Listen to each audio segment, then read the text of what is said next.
I want to communicate very clearly to the members of the committee, our trustee, and members of the public that are here, as well as to the public in general. What you believe you pay in taxes is not enough to cover the cost of operating the services that your home presently receives or the value of the infrastructure sitting in front of your home. So if we were to ask a question, right, because your house is on a road, right? And your house is on a road? Private road. Oh wait, private I'm road. private. Oh wait, private road. Okay, private who as well. pays to redo your roads? Me. I do. Right. So why is it on the public roadways we don't do as other cities have done and fully assign the cost of infrastructure improvement to the homeowner as provided for under state statute for the cost of public improvement? And now let's ask a next question. Since you three have to pay for your own road, curb, gutter, right? Why does Andy get a free pass? I'm asking a metaphorical question, right? Why do your taxes go to pay for Andy's street, but now your private payer dollars go to pay for your road? The answer is your roads weren't built to public standards. And so when you bought your home more cheaply than if you had bought your home with a road built to public standards. This isn't public standard. You're supposed to have 2 fire trucks pass. Public standard is an 11-foot counter-directional roadway with a curb and gutter located thereon for stormwater control. Right? That's the short version of it. Well, frankly, there shouldn't be any private roads, and we should be maintaining all roads. So that's my Right. You philosophy. can have ours. Right, and every other condo owner in the village is the same way. Where you want to sign? They come in, and once or twice a year, we get a condo association that comes in and says, hey, and Don's been in those meetings, why can't the village take over that? And the answer is, we certainly could, even though they're not, I just think private roads are just ridiculous. they are. That's So- how I ended up involved in Here? the Village of Watertown. Totally. I presented before Yeah. all of you in 2019, I believe. Yep. To get you guys to take our. When do you need that petition to make it part of the road? I think So- we just saw the By the end of numbers. the week, We don't have the money to Oh, take that on. Don. really? Yeah. So what I wanted to ask is a question. We need you to keep paying. The first question is, if I'm a homeowner at 510 East Main Street and my lot is 60 foot wide, so by the way, this also plays into conversations around growth and development. You hear members of our plan commission say, we want 100-foot wide lots. They don't work. Here's the math. The reason they don't work is every foot you have in front of your house, the cost of a roadway, just the roadway is $728. That's $728 a foot. And so for that homeowner, if we wanted them to pay legit their fair share, we would say, look, if you would like to pay cash, we will take a check for $27,540 today. If you don't have $27,540 for your 60-foot wide lot, we can finance that for you at 5% interest or whatever we get in the marketplace. Add on another together with interest is $43,680, and your cost per month is $182 a month for the next 20 years. If we were to have that conversation with any of our homeowners, how would they react? It wouldn't be pretty. It wouldn't be pretty. No, it's already Right? very common. So here's the sad part about the conversation. The reason you all have private roads is because you built the roads smaller. Why did you build the roads smaller? Because you built the houses more densely. And if we were to follow the Plan Commission standard and not PCD it, you would have, at the time, before Zeke got here and Don got in his position, you would have had 80-foot wide lots as the minimum lot standard. Right? So now take that 728, multiply it by 80, and that's what you would have had to add to your purchase price to cover the roadway improvement out front, plus water, plus sewer. You gotta pay extra footage of water and sewer. Does this all make sense? Mm-hmm. Okay. So we asked another question. If we wanted to have street lighting in downtown, the same as we've had it throughout the rest of downtown. So street poles with lights on them going out to Highway 36. That's $263 a month if we finance it for the homeowner for a 60-foot wide lot. So roadway, street lights. What about if we want to bury all the overhead lines also? The answer is it's $534 a month, and you've now cleaned all that up. All of the areas of the village that have got older homes that appraise out at like 220 grand, 250 grand, 300 grand, their own 60-foot lots, they are blight. That's the legal definition for them. And what that blight means is just simply they're substandard. It doesn't mean they can't be lived in. But your best alternative is to grind that road back into gravel and explain to those homeowners we're not going to be plowing snow because you don't pay enough in taxes to cover the cost of maintaining your roadway. And we calculated that out for you too. The total tax portion of that same 60-foot wide lot homeowner pays into the village is $930 for a year. So, you know, if we just did the kind of the cheap version of the project, out of that 930, 182 of it would have to go to just taking care of the roadway. But by the way, the 930 doesn't fully pay for the cost of ambulance service, fire service, library service, park service, administrative services, finance, elections, all the stuff that we do. So you need to build more densely, and you need redevelopment.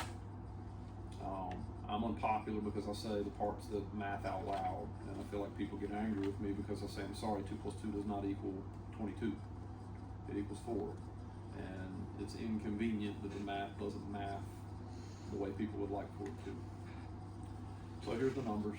You guys can do with them as you'd like. This is the part where Zeke gets quiet. You guys talk about what you want to do. Here for questions if you have them, so is Michelle. Can I start with some questions? Go ahead. Somebody else wants to. I guess there's a few of these things that we kind of walked through and took for granted. With these numbers, I guess we might as well start with TID2. I think you've heard this from me before, spending literally $6.5 million on a $2.5 million project additional is ridiculous to bury those overhead lines, and I think we should put them back like the rest of the village. As Zeke mentioned before, when we were going through the TID2 financing, page, what's that? In other words, the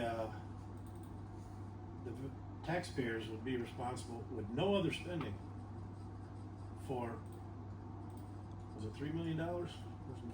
Which part are you asking about?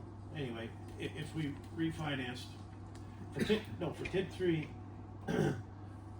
at this point, obviously there's inflation and stuff that's gonna kick in there, but no additional spending, taxpayers are still on the hook for $2 million. Okay, we all know inflation or whatever, and there's gonna be some more growth, but I guess how much growth? Just give me a estimated number would we need in TID2 to come up with literally the $8 million. $8 million For to be able to bury the lines and do the construction. Just on East Main. How many millions? somewhere between 50 and 70.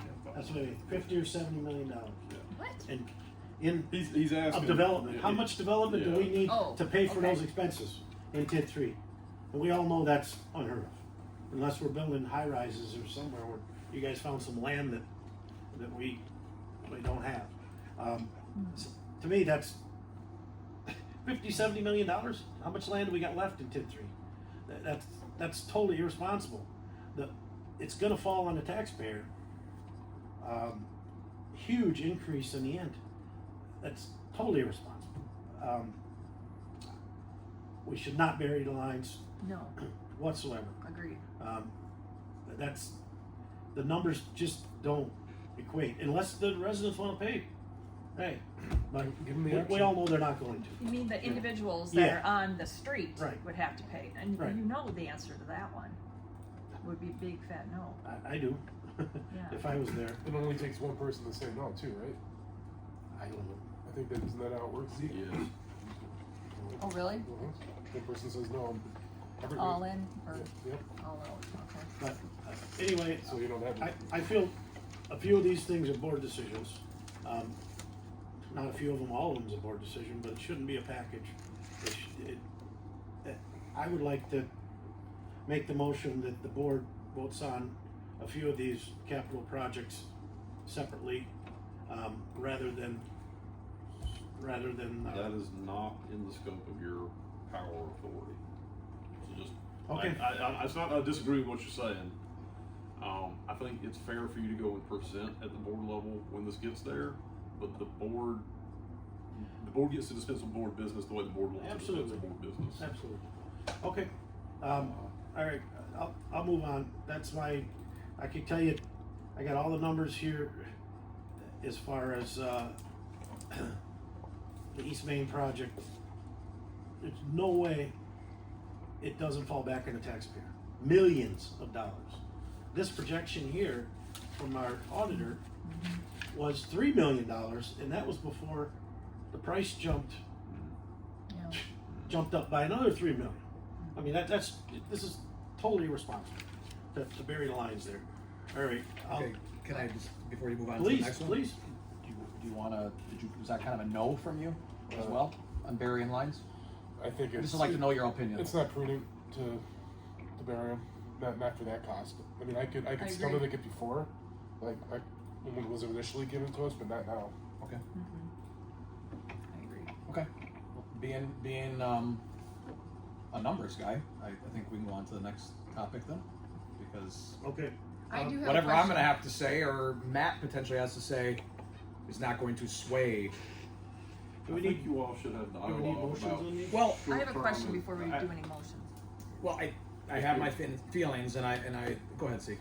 If you guys will permit me for a moment, so it's rare that Zeke doesn't insert himself right from a recommendation standpoint. This is one of the odd moments that I've heard what Adam has to say about it. I've heard what Don has to say about it, and I actually agree with both of them. Right, what Don is telling you about right now today is spot on. You have a cost calculus for a project today. It's a 80 to 90 year project, and when you look at it over the time scale of 80 to 90 years, Adam's not wrong either. So, how do you want to see your village in the future? What does that look like? So I think that conversation at least should be had around the table.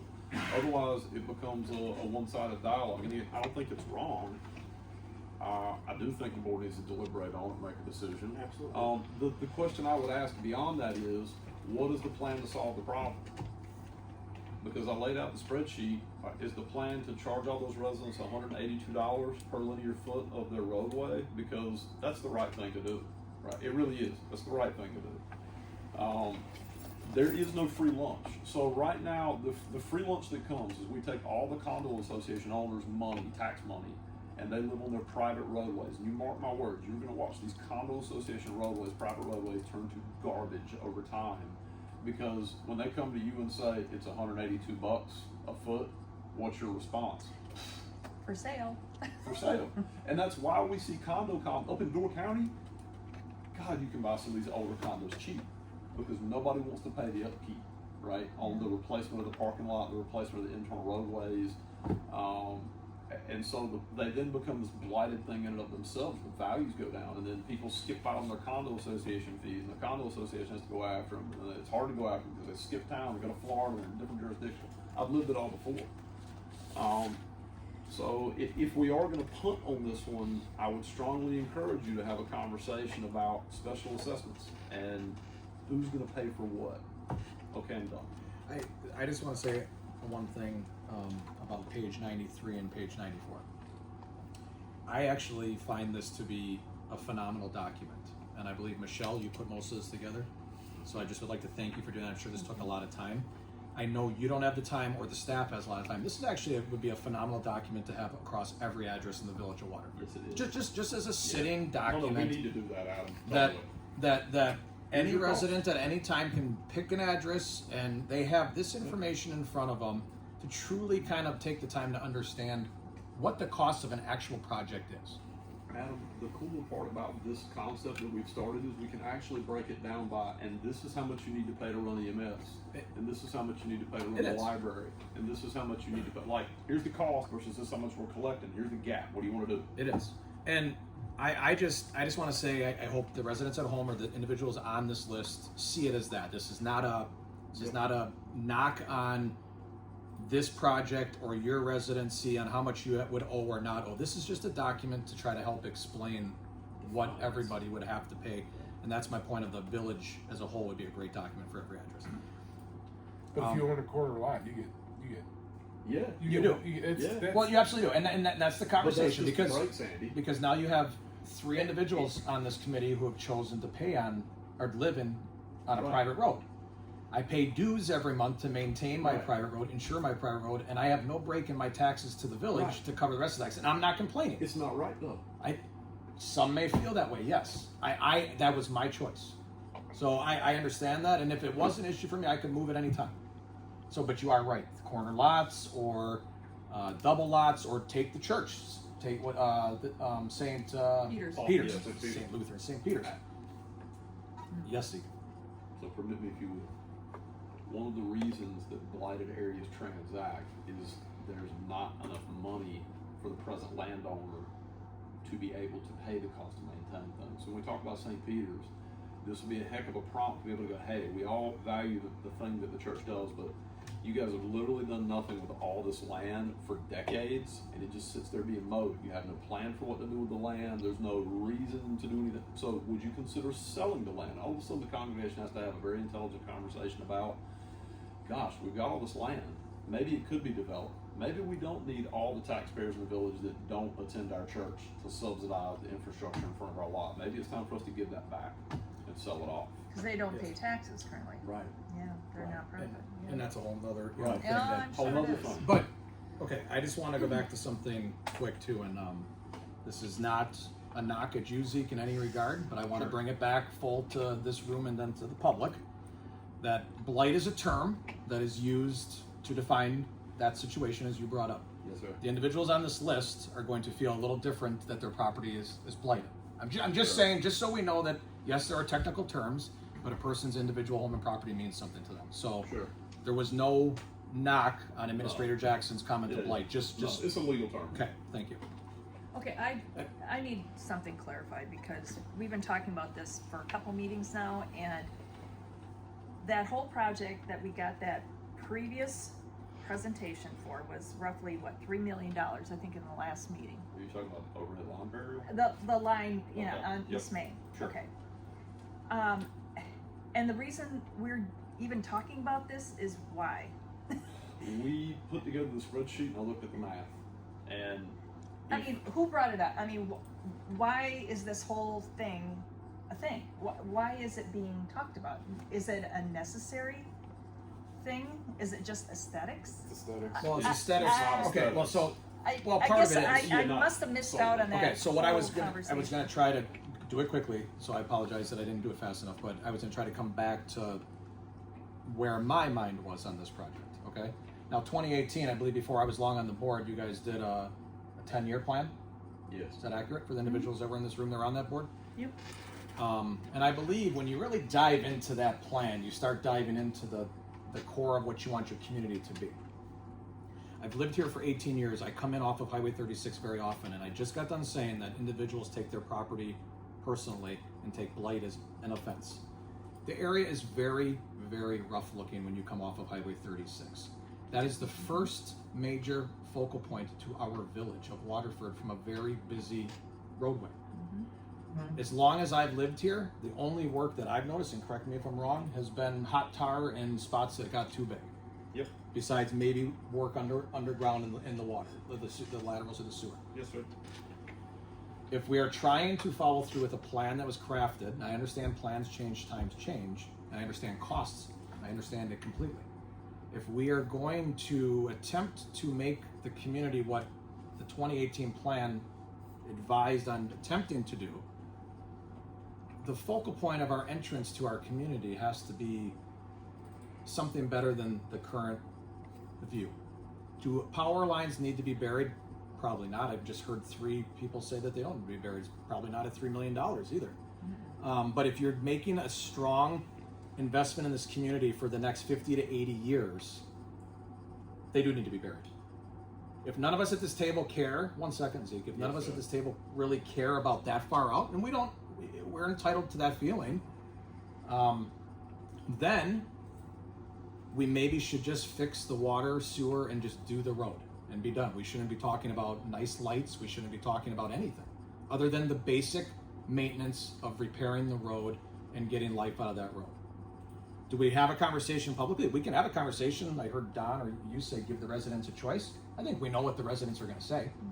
But you give them a choice. And you give them the choice, but when I first saw the document, again, an educational document, when I first saw it, I said what you said, Linda. I said my house would be up for sale before this project ever started. Yeah. I wouldn't. I don't have room for a $930 road improvement plan in my budget. No. Probably most people don't. So I've been torn. Zeke knows this. I've confided in Don because he's got a lot of knowledge. Michelle knows this. I have wrestled with the way to go on this because at first I thought this is insane amount of money. But if we're truly looking at what we want to do, we can't be short-sighted in this moment. That's the big part of it. So I agree that at the end of the day, you have electeds that should probably discuss some of these big things one at a time and hash that out and see where they fall. I've spoken with every trustee, and we're all over the place pretty much on this cost and what to do over the last year since we've been discussing this project. So let's talk about redevelopment potential for a minute. If what we envision being on that road on East Main Street for the next 10 years, 20 years, 30 years, 50 years, 80 years is for those exact same houses that are down there to be down there, then burying the lines doesn't matter at all. Right? No redevelopment means you don't really need to change anything. If on the other hand, we think that Culver's, because I talked to them, might want to locate on one of those corners, and then that might spurn some additional redevelopment back towards the center. That's at least a reason to think about burying the lines. If you don't want to have the people sitting in these chairs 80 years from now wondering how these even more blighted properties are going to be paying money to maintain their roadway, then it probably makes sense to at least consider burying the lines. It's not because it's a right now view, it's because it's a long-term view, and there's no way we're going to get any sort of 3 or 4-story development down there if you have your view being power lines, right? It totally cuts it out of the conversation. It's a non-starter to even go down there and discuss it with the developer. When we started redoing downtown, it was the first issue that I raised, and the cost of doing so is just expensive, no matter when you do it, no matter how you do it. You're not going to build a hotel on the corner of First and Main with power lines at your second and third floor balcony windows. No one's going to pay to stare at the power lines, but they will pay to look at the park. So we buried those power lines. We pulled them back and relocated them, so at least on those 2 blocks we can do development. For the Lofts project, we talk a lot about, oh my God, those buildings haven't sold, but guess what we build them in front of? We build them so that everybody on the second, third floor staring at power lines. And if anybody thinks staring at power lines is the thing that they want to pay $469,000 for, or $299,000 or even $249,000 for, the answer is, well, they don't want to pay $249,000 to stare at power lines. I don't know what the dollar number is to stare at power lines, but I do know $249 isn't tripping any triggers right now. So burying the power lines isn't about the expense of today, burying the power lines. It's about what do you want the development pattern to be down there over the next 8 years. That's your decision. It's not, is it $3 million or not? Is it, do we want it to be the same houses 80 years from now? If the answer is yes, take the power lines out of the budget. If the answer is no, we want to redevelop the downtown, then bury the power lines. Yeah, I've done this in 2 communities. and I just want to just be out there that this has been one of the harder issues for me to fully figure out where I align or what I feel, and I don't know if I still truly do. I thought I did 2 weeks ago, then I thought I did early last week, then I thought I did on Friday, then I thought I did again Sunday. This is a difficult. You know, there's another piece to this also. As Waterford, first of all, the state changed 2083 to no longer be part of Main Street. They put 2083 going the other way. And when we did the redevelopment, the state, we put the lights, put everything decorative that way. Okay, as the way the state changed it. Main Street was not our focus, was not our downtown, was not our thought at the time, which is a challenge for us because our business district goes down Main Street, takes a left at Milwaukee, and that way. Okay, so there's, hate to throw more in the mix here, but that's all residential. Yes, it's a busy street, people use that, and some semis I heard. But boy, how much can we pay for it? I mean, do we gotta? Should we go change Milwaukee? That's our business district. Should we go take all the power lines down there? Can we? How many business districts can we pay for? How many entrances can we pay for? You know, a lot of communities only have one way in, one out. You know, there's a lot more to this than. Where do you balance it? Yeah. You just can't. We can't pay for everything to be. It's just there's a spot where we got to draw a line to say, this is all residential. Where's our focus going to be? Is our focus going to be down Milwaukee where it's been? You know, along the river area, that stuff, or is it going to be as we have before out by the high school? We had a big debate years ago how far out we were going to put the decorative lights. Where we're going to stop and put cobras and, you know, that kind of thing. It looks great. It turned out good.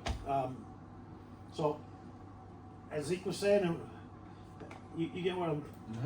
We've got to decide: is that going to be our focus, or are we going to focus on First Street and around? And the cost to that focus. There's a cost. Yes. Where if we could. It'd be a lot cheaper. We already spent. It cost us $600 and something thousand to redo Milwaukee Street, and boy, that make a world of difference. I mean, that's the way we focused the traffic. If you notice, on Main in Milwaukee, the focus is go left. They don't have to stop, and the same thing the other way.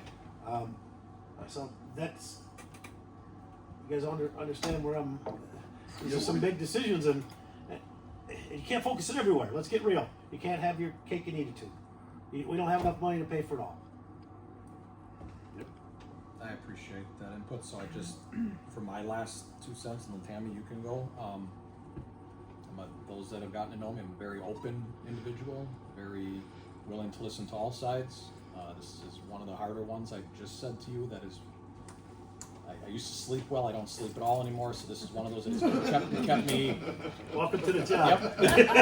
That has kept me up, wondering just what is the real call. And you have a lot of valid points, Don. On It's worth $1,000 a month, isn't it? Yes, it's worth $1,000 a month. Not to my wife, but yes. It's a tough decision. I really have kind of fallen on that as well, which you said, Don. I know Zeke, you said it's really not in our purview. I do think a deeper conversation has to be had with the electeds as a whole. The other 6 bodies that hold those seats and make those decisions to truly see where they fall on it, because they're the ones, after all the constituents put there, to take through what these committees send forward and decide what's best. I'm going to tell you where I'm hamstrung. You have got I'm looking straight at the camera. Okay? You have got such low levels of civic engagement from committees, commissions, and boards, and how people don't show up for meetings and we can't make quorum, right?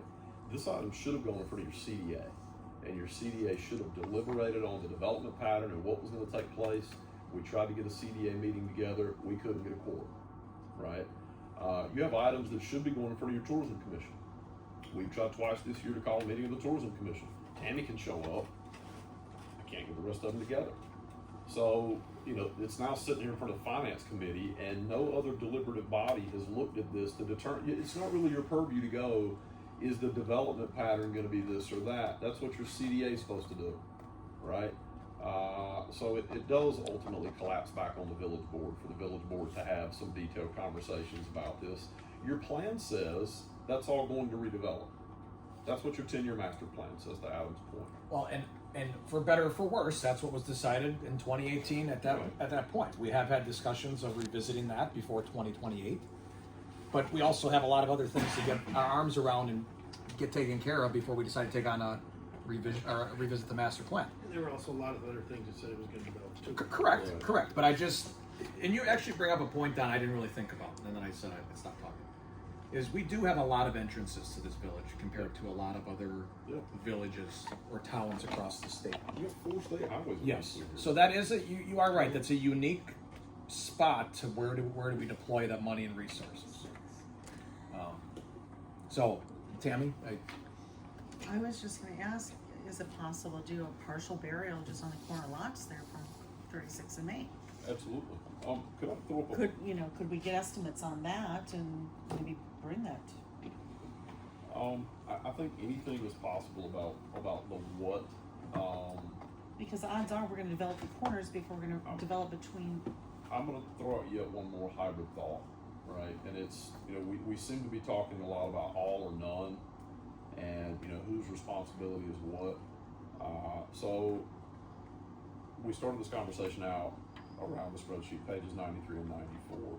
And if you went down and asked those homeowners, you guys have brought it up in this meeting, hey, would you like us to bury the power lines and here's the bill? Their answer is probably no. Power lines don't bother me now. Why would I burden myself with that cost? Same with decorative streetlights. If you asked them that question, my money would be on, they probably said, no, we don't have decorative streetlights now. Why would we want to bear additional costs? If those were multi-million-dollar houses, do you think we'd get the same answer? Yep. If this was Wilmette, 2 blocks from the water, would we get the same answer? There's no, because all their power lines are underground and they have decorative streetlights, right? So when you have lower dollar housing, what matters the most is affordability. And so there's a balance between I'm going to make the investment in the aesthetic and I'm not going to make the investment in the aesthetic. I'm going to put out a supposition. If we looked at the homeowners down there and said, we've got 2 options. We can grind your road back into gravel, or we can assign you a $182 a month bill for the next 20 years. I bet you at least half of them would say put it back to gravel. Do we even think that's in the ballpark where they were like, no, I don't want to pay $182. Just put it back to gravel. It'll keep the trucks from coming down here anyway, right? So Don brought up it's a residential neighborhood. Our master plan doesn't see it that way. And from an urban planning perspective, I've never seen it that way. Why? Because transfer trucks don't drive through residential neighborhoods. They don't. It's connecting. It's called a connector, right? It connects Highway 36 to the other state highways that run through here. It really is a unique stretch of roadway running through our community. Do we look at assigning some of the cost to the residents to say, hey, look, we don't have enough money to cover everybody for everything. Maybe the TID should bear the cost on line burial. Maybe the TID should bear the cost on decorative lighting. But maybe the resident needs to pay for the asphalt, the concrete, and curb, because every other resident in the village has to pay for asphalt, concrete, and curb. Don, when you guys did Racine Street, how much did you assess back to those property owners? The typical, the amount of 25%? amount of sidewalk and whatever the ordinance was. Okay. Amount of sidewalk that they had, and we actually put sidewalk on the other side. Okay. And they had to pay for that and their driveway, the same. So we've been talking Whatever about ordinance, it's half a sidewalk, I think 50%. 50% sidewalk I'm cost. just trying to go from memory Yeah. here now. So far we've talked about no cost being assigned to the homeowner. And I'm not saying don't do that. That's the easy thing to do. I am saying that what I'm hearing around the table is there's reticence to pull the trigger on a $3 million line burial, which also means there's reticence to look at redevelopment. If we're not going to redevelop that area, where are we going to actually go develop, not redevelop?